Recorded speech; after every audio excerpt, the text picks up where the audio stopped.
Bonjour à tous, aujourd'hui on va voir les 50 choses que j'ai arrêtées et qui ont participé à la transformation de mon quotidien. J'ai arrêté de culpabiliser pour des choses qui ne m'appartiennent pas.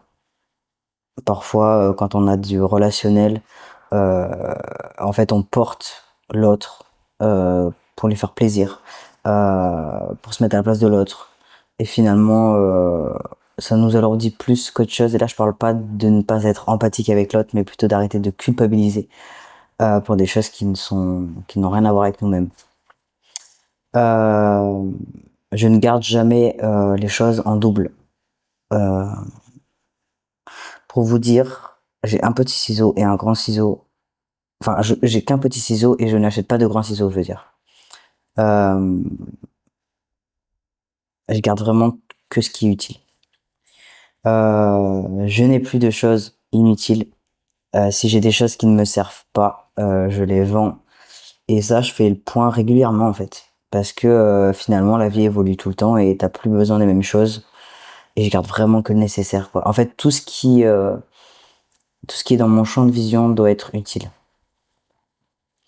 J'ai arrêté de garder des dossiers qui me servaient plus sur mon disque dur. En fait, que ce soit dans les mails, que ce soit dans le disque dur, que ce soit dans les contacts même, je supprime tout ce qui n'est plus d'actualité ou qui reste en suspens. Euh, j'ai arrêté de croire que la réussite passait forcément par le fait d'être reconnu par les autres. Euh, ça, c'est vraiment ce que la société veut qu'on croit. C'est-à-dire qu'aujourd'hui, tout passe par le fait d'être visible et, euh, et pour avoir entamé une carrière dans la musique, il y a vraiment ce fait de si t'es pas vu, t'es pas reconnu et donc ton business ne fonctionne pas et en fait t'en perds l'envie d'être vu pour les vraies choses et finalement réussir sa vie passe surtout par quels sont tes besoins, tes nécessités et pas forcément par le fait d'être reconnu dans ce qui est communément vu comme de la réussite quoi. On a chacun nos objectifs. J'ai arrêté de me sacrifier au nom de ce qui était socialement glorifiant. Euh, mes choix aujourd'hui, ils passent par est-ce que ça me rend heureux? Est-ce que ça respecte mon rythme? Enfin, vraiment des trucs essentiels et qui sont uniquement en rapport avec moi-même et pas avec ce qui est préconçu ou valorisé par la société, quoi. J'ai arrêté de laisser mon téléphone actif après 22 heures. J'ai un truc qui s'active, je reçois plus les messages. J'ai arrêté de répondre rapidement aux messages pour réfléchir, me laisser le temps de savoir ce que je voulais. Parfois on me propose des activités, j'ai pas forcément le mood pour répondre si j'ai envie, pas envie. Je me laisse le temps. Moi j'ai tendance à faire un truc, c'est que tout ce qui peut être fait en moins de 5 minutes, je le fais immédiatement. Et ça m'allège vraiment. Mais pour ce qui est de répondre à une attente pour quelqu'un d'autre, on sait jamais comment ça peut évoluer. J'ai arrêté les fréquentations avec lesquelles je me sentais plus connecté. Il y a des amis de longue date où j'ai stoppé parce que la façon dont ces personnes évoluaient, où elles en étaient dans leur cheminement, correspondait pas au temps que j'avais envie de mettre dans mes relations sociales. Et là, il y a rien de jugeant en soi. C'est plutôt que moi, j'ai pas envie de me sacrifier dans le temps que j'ai envie de mettre dans ce que j'aime, en attendant que certaines personnes aient pris le chemin qui me correspondait dans les liens que j'avais envie de nouer. Et donc, j'ai préféré stopper. Et ça me manque pas. Euh, j'ai arrêté certains liens familiaux qui me respectaient pas. Pour moi, c'est pas parce qu'on a un lien du sang qu'il faut obligatoirement accepter en fait tout ce qui est. J'irai pas plus loin. J'ai arrêté de faire semblant d'être gentil quand je veux pas quelque chose, je le dis. Euh, ouais, c'est un peu le people pleasing. C'est, on a peur de vexer, on a peur de. Il y a l'idée de. Alors, je sais pas que je faisais semblant d'être gentil, mais je pense que dans le fait de dire semblant d'être gentil, il y a le fait de d'oublier ce qu'on ressent, nos besoins et du coup pas d'être dans un certain sacrifice quelque part. Et maintenant, j'exprime en fait, et je me rends compte que je suis moins stressé. Et en fait, si ça lui plaît pas à l'autre, bah en fait c'est plus de mon ressort quoi. Tant que c'est dit dans le respect et dans la bienveillance. C'est juste mettre ses limites quoi. J'ai bloqué les comptes sur les réseaux qui me correspondent plus ou qui m'apportent de la mauvaise énergie. Je me force pas à regarder un contenu que j'aime pas. Si je vois une tête que j'aime pas, bah je bloque le compte et comme ça j'ai plus de suggestions. Euh, j'ai arrêté de suivre des comptes de gens que je connais parce que j'ai pas forcément envie de voir leur vie en fait. C'est pas parce que t'as rencontré quelqu'un, t'as une connaissance ou même une amitié, hein, quelqu'un de proche. C'est pas parce que t'as cette fréquentation que t'as envie forcément de voir sa vie ou son contenu ou de le voir par ce biais des réseaux sociaux. Pour moi, les vraies relations, c'est le numéro de téléphone et la présence. Et il y a des gens que j'aime beaucoup et pour lesquels j'ai pas envie d'aller voir les réseaux sociaux. Donc je m'autorise à pas suivre la personne. J'ai arrêté d'écouter du rap. J'en écoute mais très peu. Je suis plus du tout sur la même fréquence. Et à partir du moment où les mots sont une énergie, faut faire très attention à ce qu'on écoute au quotidien, parce que ça nous rentre dans un mood et ça plus, c'est un peu comme l'alimentation en fait. Si tu manges gras une fois, ça va le faire. Si tu manges gras tous les jours un petit peu, tu vas commencer à grossir. La musique c'est pareil. Tu peux écouter une musique un peu au-delà de ce qu'on peut appeler une musique bien-être, mais si tu l'écoutes tous les jours à répétition, tu vas commencer à avoir un mental de merde. J'ai totalement arrêté de boire de l'alcool et je me suis rendu compte que ça m'aidait surtout à rester. Enfin, l'alcool m'aidait à rester dans un environnement qui me plaisait pas ou qui n'était pas en adéquation avec qui j'étais et ça me permettait de sortir de mon mental, de m'échapper. Et et maintenant en fait quand je me rends dans une activité ou dans une soirée ou quoi que ce soit et que j'ai envie de boire, je me dis pas je vais boire, je me dis en fait pourquoi t'as envie de boire, ok tu te sens pas bien, pourquoi t'es là en fait. Je vais re-questionner l'envie plutôt enfin le pourquoi j'ai envie plutôt que pourquoi je bois plus quoi. Mais ça fait depuis que j'ai fait mes retraites spirituelles et je veux dire ça doit faire 2 ans là que j'ai pas pu mais ça me manque pas. Enfin j'étais pas alcoolique hein. Mais j'avais l'alcool sociable, c'est-à-dire tu fais une soirée, tu bois un coup quoi. Et finalement en fait je me rends compte que j'aime tellement quand t'as des moments de qualité vraiment t'aimes tellement en profiter pleinement et pas être obstrué la tête, à être défoncé. Aucun intérêt quoi. J'ai arrêté de chercher à être performant. Pour moi, le bonheur ne se trouve pas dans le résultat, mais dans l'acte de présence que tu as avec toi-même quand tu fais quelque chose que tu aimes. Euh, bon, étant donné que j'étais dans une carrière artistique, il y a vraiment cet acte de performance, il faut avoir des statistiques, il faut montrer que tu sais faire, faut toujours te faire valider. Et en fait, je me suis rendu compte que ça me rendait pas heureux d'être dans la performance parce que plus, en fait, au début de l'acte créatif, t'es vraiment dans la présence à toi-même. Tu commences comme ça. Mais en fait, plus t'évolues et que tu le rends professionnel, plus t'as des obligations de résultats parce que ça reste un business et donc il y a des chiffres. Et en fait, plus tu tends à performer au niveau des chiffres, plus tu t'éloignes de la nature pour laquelle tu produis en fait. Et, euh, et ça rend pas du tout heureux en fait. J'ai arrêté de me dévaloriser en prenant conscience qu'être est déjà suffisant. Euh, ça, grosse introspection. Je crois vraiment que bon après, selon les croyances et le sens qu'on veut mettre dans sa propre vie, mais j'en suis arrivé à un peu la conclusion que il n'y a pas vraiment de sens en soi et que être c'est déjà suffisant quoi.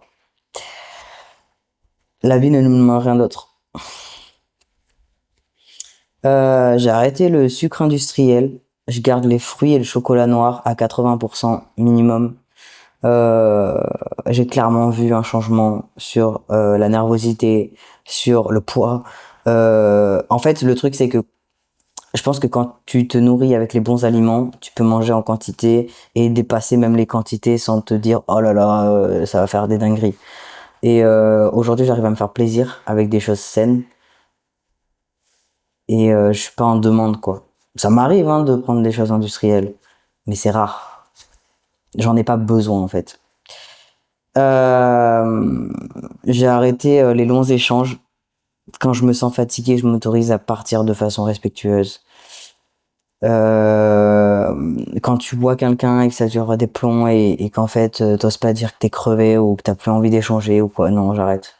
Ta batterie sociale, eh ben, elle fluctue. Un jour tu vas pouvoir parler longtemps, un jour non. Et aujourd'hui je le respecte parce qu'en vrai personne n'est dans mon corps et c'est pas les gens qui sont dans ma vie H24. Euh, enfin c'est pas les gens qui vivent ma vie H24 donc pourquoi ne pas écouter mes besoins et écouter l'autre en priorité? Je comprends pas. J'ai arrêté de confondre les relations intéressées aux relations authentiques.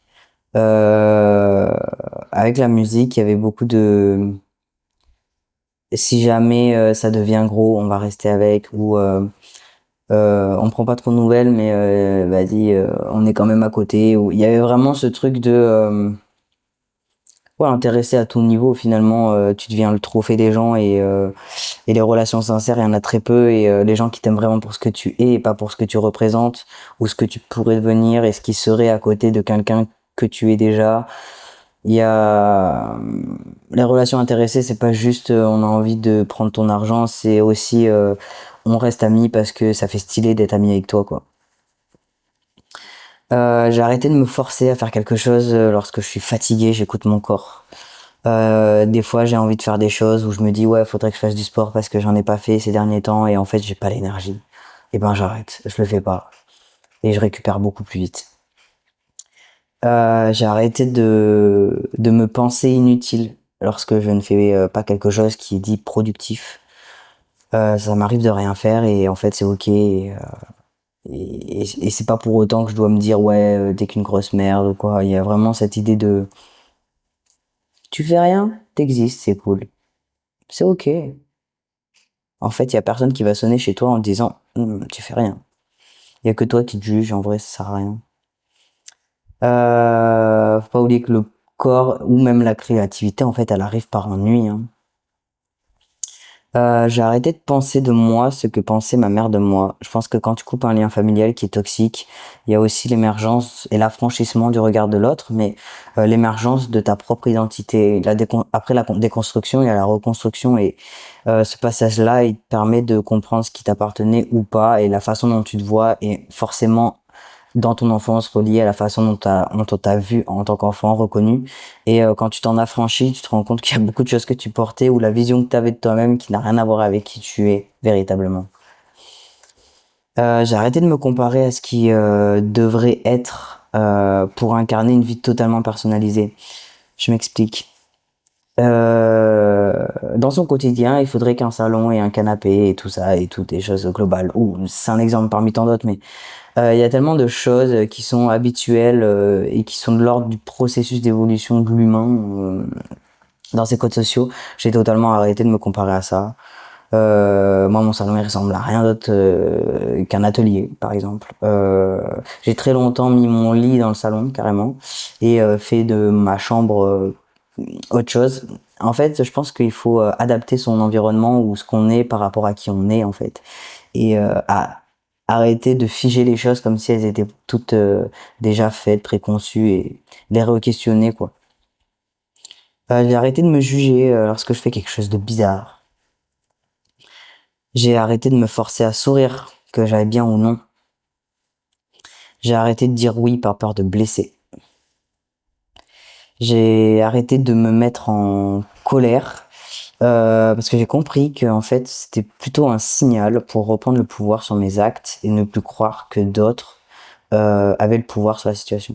En fait, je me suis rendu compte que quand j'étais en colère, j'étais pas en colère pour la situation en elle-même, mais le fait d'avoir l'impression que je pouvais pas la maîtriser la situation. Et c'est vrai, de facto, des fois, on n'a pas le pouvoir de maîtriser la situation.